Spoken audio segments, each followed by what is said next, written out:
Sun will set shortly.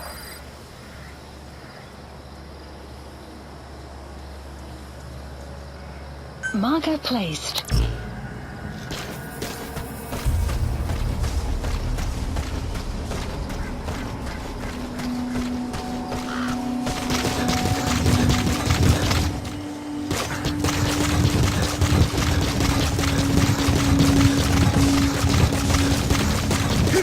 You have arrived at your destination.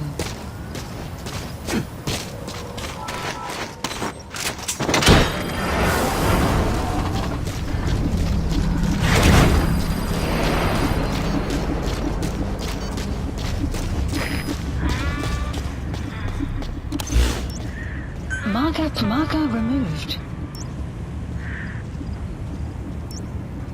Marker placed.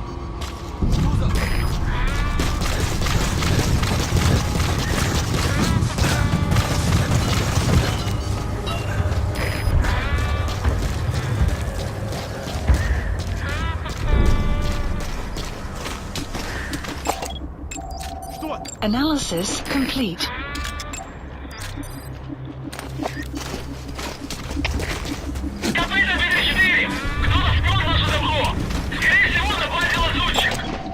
Analysis complete.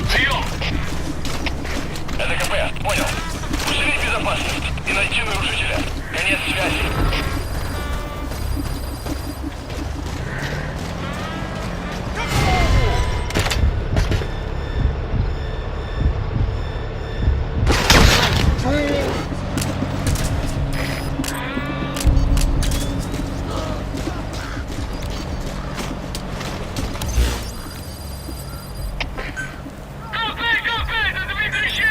Please select a deployment point.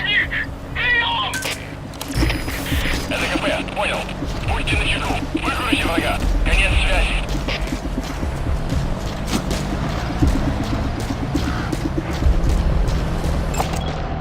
Analysis complete.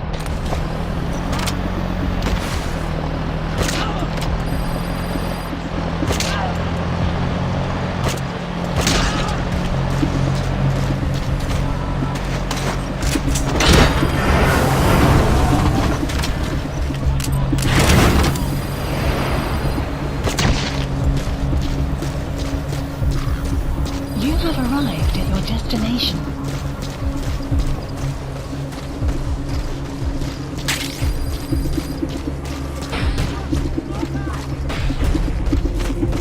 Just as I once remained convinced.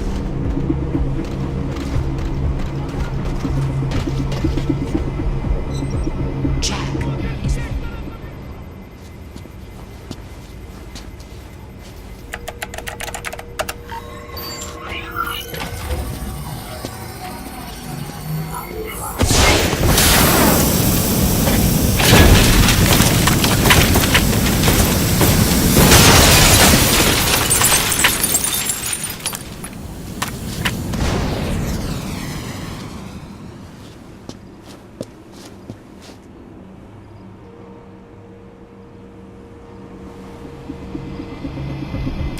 AI pod launch confirmed. We'll pick it up. I wonder what kind of secrets are buried in it. I'll let you know if we learn something. Got a report from the intel team. Remember how the man on fire was crushed by Sahelanthropus? Well, the Soviets recovered his body. Could he really be dead? Mother base. Boss, head for Yaha Ohu's supply outpost and secure the man on fire's body.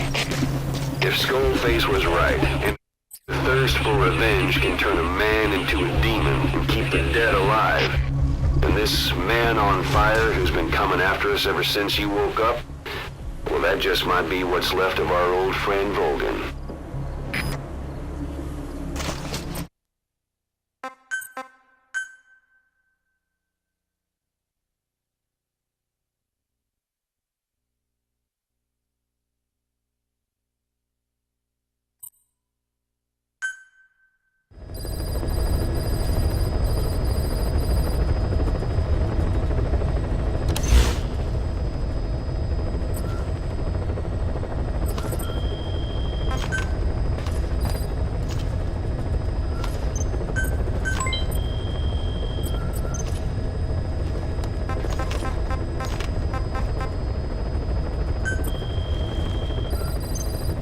Please select a mission.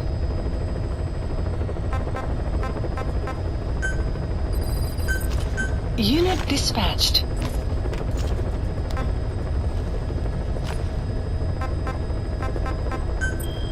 Please select a mission.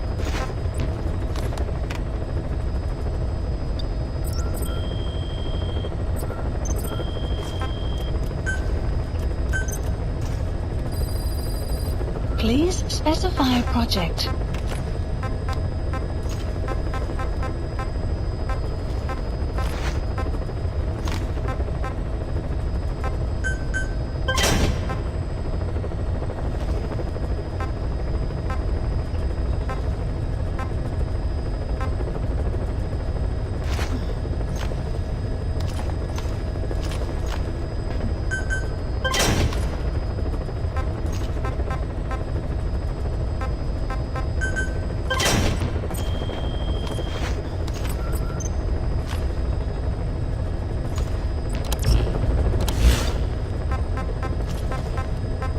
Please select a landing zone. Heading to Mother Base.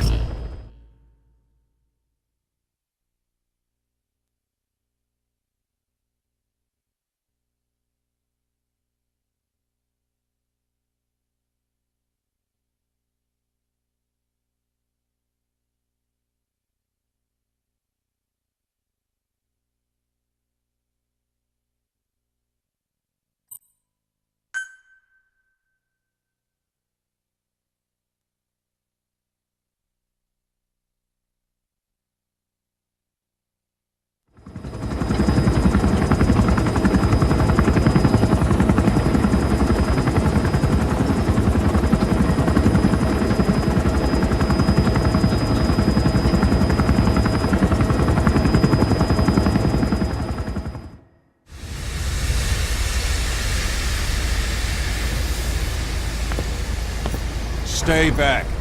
It's too dangerous. Hey.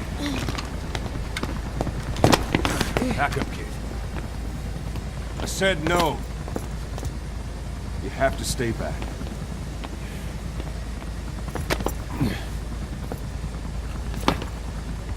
Some things can't be helped.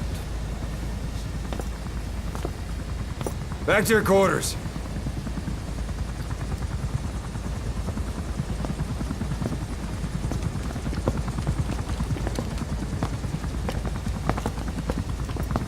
What's going on? Shabani. Mayaka 9 Kingo ya. Shabani. It's down there. Hey, the tank at the bottom is filled with chlorine disinfectant. One whiff and you'll suffocate.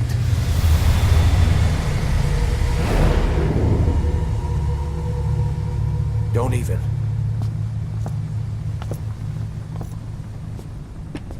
How could you let it fall down there anyway?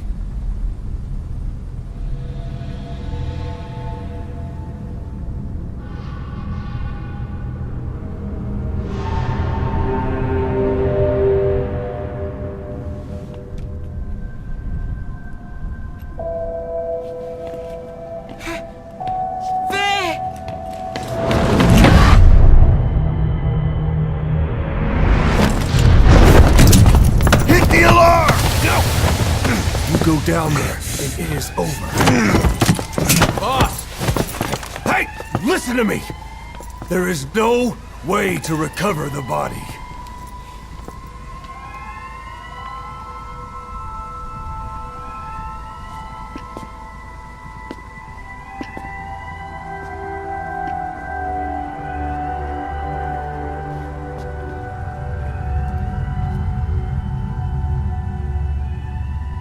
What kind of stunt was that? Trying to panic us?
Look.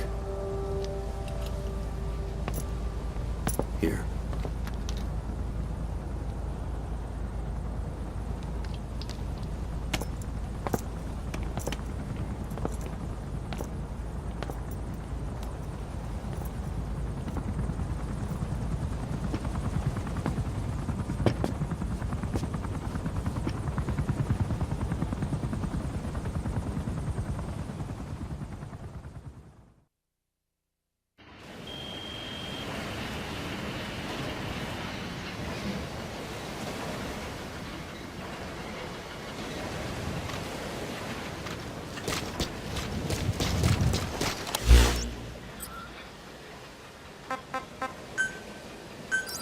Please select landing zone confirmed. Roger. This is B-Quad. Arriving shortly at LZ.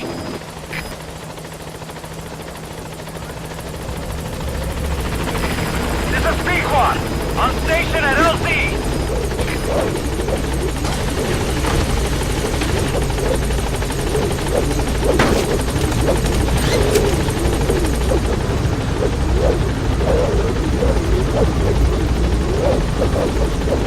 Gaining altitude.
We placed the White Mamba and the rest of his unit in the staff living quarters. How's that going? It's a disaster, but what else can we do? We've taken away his weapons and banned him from using his nom de guerre. Apparently his real name is Eli. He must feel like we stripped him of his whole identity. We'll let things simmer down. I put a guard on him for now. Still the question is, who is he? Where did he come from? And how has he survived? He's still not talking. No, he won't say a word about himself. But you know, it looks like he speaks English. One of the deck crew called out to him in English, and he said something back. He just lost it all of a sudden, started mouthing off at the guy, in perfect English. He wasn't stringing together words he picked up somewhere. So English is his mother tongue. He could be from the east, or the south, or maybe even further north or south. English is well established in countries all across the continent. It's rooted in Africa like a weed, or maybe parasite is the better word. So just speaking English doesn't help us figure out where he comes from. Could even be from off-continent. Right.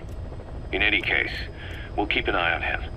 If we learn anything else, I'll be sure to let you know.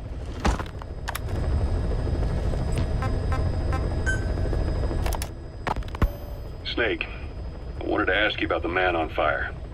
What do you remember from the hospital? Anything we can use? Well, he took off the moment the sprinklers started up. Sprinklers? The fire system? And when he got sprayed with water from the burst pipe, it slowed him down. When we escaped on horseback, he wouldn't cross the river either. And then it started to rain. And he disappeared. Water against fire. Is it that simple? I mean, it makes sense. It's just hard to believe it would work on a guy like that.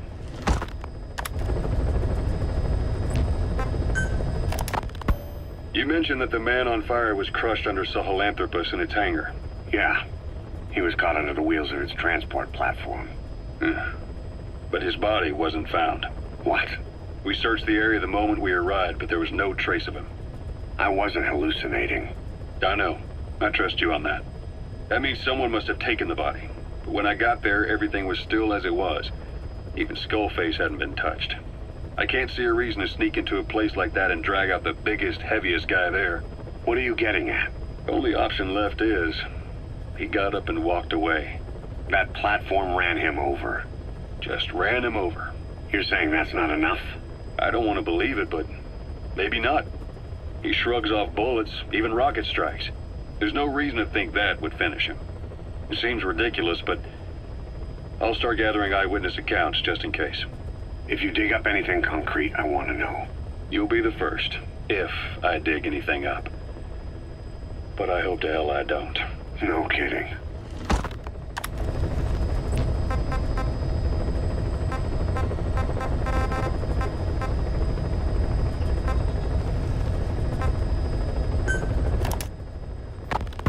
It wasn't just Cypher. Back in the Caribbean, every eye in the world was turned on us. A private army, just a bunch of guys with guns, in possession of a nuke? Why wouldn't they be uncomfortable? And that's why you made sure the inspection happened. Well, I thought our best move was to prove to the UN through the IAEA that we had no nuke. Of course, I was against us having it in the first place, but that was Snake's decision. The boss wasn't responsible. Well, don't get me wrong, I still believed in Snake. I thought I was making the best decision for all of us, that's all. I figured we should get a third party to exonerate us before proof of the nuke did get out. And who better to do that than an organization with international authority? So the truth is, you took it upon yourself to agree to an inspection arranged by the UN. Only the inspection was a ruse, and Cypher's strike force, XOF, showed up instead. I had no idea that would happen. Enough bullshit! Oh, sure, like I could have known. You know, I was just trying to prove our innocence to the world. What's wrong with that? We're not interested in the excuses you thought up. The truth is objective. Just see it from my point of view. You led XOF to the control tower. They seized it, giving them complete control over the base. Moments later, they detonated C4 on the strut legs. Anyone who'd managed to survive was hunted down by the assault force and their choppers. You can't believe I did that on purpose. That was the end of Mother Base. But it wasn't the end for you. How can you... Look, think about it. I lost something too. I built Zeke and it got buried underwater. I am a victim. That raises the big questions. Why were you the only one spared? You got away without a scratch. Why did Strangelove leave the base on the eve of the inspection? You two were close. Strangelove? And how did you manage to build something that surpasses Zeke in every way? Because you did everything they told you. You're the only one who didn't lose a thing. That is the truth. I was taken away against my will. Skullface forced me to do his research these past 9 years. He used me. I lost 9 years. 9 years? We all lost 9 years. It wasn't just you. I suppose blaming me makes you feel better, does it? But who's gonna give me back all the time I lost? You're not getting anything back. You're not a victim here, Emmerich. You're the perpetrator. I didn't know anything. Nobody can back that up. Yeah, all the evidence is at the bottom of the ocean. You know the hardest man to break. The type who's fooling himself. That takes time. It's easier to live a convenient lie than a painful truth. Is that the piece you've chosen, Doc? I'm not lying. Of course. Just let me check one or two things. On that day, you were in the control tower with them. Lucky you. That's how you got out unscathed. And you escaped on one of their choppers. Only you, right before the base went under. They had me blindfolded the whole time. I've never been so scared. The whole flight, I thought they'd kill me. But thinking of you kept me going. My comrades, all the way. And? There was a plane journey, and then we traveled by road. When they finally took off the blindfold, I was in kind of a warehouse, on the floor. Afghanistan, it was that research lab. I couldn't believe they'd taken me halfway around the world. And soon enough, he came. Skullface. He's the one who's really behind that Mother Base attack. He forced me into that research. What kind of research? He told me to build a bipedal walking tank for the Soviet Union. Like Peace Walker. A system that could fire an ICBM-class nuclear weapon. That's how the Sahelanthropus project got started. Sahelanthropus. Those AI weapons I'd made in Costa Rica were like toys by comparison. A whole world apart from reptilian four-legged crawling and that ridiculous hunched-over bipedal waddling. My design evolved to the dawn of mankind. Sahelanthropus, the first steps towards humanity. An upright bipedal weapon system. Originally, Sahelanthropus was going to be a manned weapons platform. I designed a cockpit in its head, and I planned to fill it with water as a buffering agent. Like how Paz modified Zeke for human control. Don't compare me to some amateur. I designed it for human control from the beginning. The problem was miniaturizing the posture control AI. You remember the reptile pod? The AI that controlled your unmanned weapons. Attaching it externally makes it vulnerable, so this time I wanted it beneath the armor. Meaning I had to make the AI smaller. I got it down to less than 1/10 the size without any loss in computation speed. But it was still too big for the cockpit. There wasn't enough room for the pilot. If I made the head bigger, its body would have to be bigger to support it. Too big to be practical. In the end, human piloting was taken off the table. I tested a remote control system too, but there was the time lag and I wasn't satisfied with its precision either. Plus, it would be useless if the enemy jammed it. So next, I went back to trying an AI-only system. To do that, I had the AI pods recovered from Nicaragua. This was a hybrid AI, a combination of Peace Walker's reptile and mammal pods. The only AIs that had ever successfully operated an unmanned nuclear weapon system. Really? You'd need some help to get that working. Expert help. Did you work with someone? I worked alone. You did that yourself? That's the thing. The AI didn't pan out in the end either. But I did finally get Sahelanthropus walking by folding over its upper body to lower its center of gravity. The first upright bipedal locomotive weapon system in the history of mankind. I guess technically it falls into the anthropoid ape category. I don't see the benefit of having it stand taller. On terrain with significant differences in elevation like Afghanistan, you need a body that's vertically adaptable. That also lets it attack from long range while using mountain ridges for cover. So, making it walk upright was the most important factor in giving it superior height capability. As the name suggests, that was the whole point of Sahelanthropus. But I was being pushed for results. Having the AI mounted externally would have been the fastest way to get it working. I just needed more data so it could maintain its balance. But Skullface refused to wait. He dismissed the idea of AI control and took Sahelanthropus away from me before I could finish it. But it was walking when it came after you. That's just it. I don't understand how Skullface got it to move upright, without a pilot or an AI. And walking at that speed, too. It's beyond anything I could have imagined. This is like the Wright brothers making it to the moon. I'm just as clueless as you are. So this Sahelanthropus, where is it now? I have no idea. All my experiments took place at that cave. I've never seen it anywhere else. Besides, it's still just an incomplete prototype at this point, and nothing but a paper tiger. Even if it can walk, it's far from being a viable weapons platform. It wouldn't be useful in actual battle. Emmerich will remain here at Mother Base for now, but not as a member of Diamond Dogs. I still don't trust him.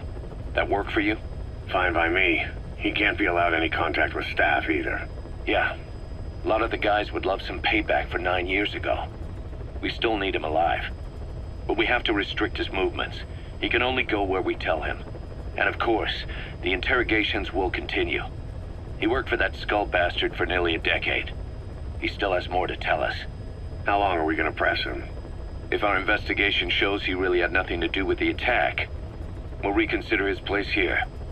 But I don't expect that to happen. Remember that water tank-shaped object in Emmerich's lab in the Soviet base camp? The thing that started talking to you like a possessed answering machine. That was a pod built for housing the AI used to control unmanned weapons. You remember, back in '74 in Costa Rica. It was in those machines you fought there. They were designated Pupa, Chrysalis, Cocoon, and Basilisk, and each of them was fitted with an AI unit called a reptile pod. Emmerich created it. It mainly handled the machine's posture control and autonomous behavior. But the Basilisk, aka Peace Walker, also featured a second AI pod. That one was called the Mammal Pod, and it was created by Dr. Strangelove. She tried to recreate the boss's personality through the Mammal Pod, but you pulled out its memory boards. That's when it transferred its own functions to its reptile pod. Just like a human brain compensating for damage by using the remaining healthy parts. The result was a unique entity, a hybrid of the reptile and the mammal. It sank to the bottom of Lake Nicaragua with Peace Walker. But apparently they salvaged it and transported it to that lab. Don't let it deceive you, Snake. It may sound like the boss, but it has neither a personality nor a will. Like Emmerich says, it's just a machine.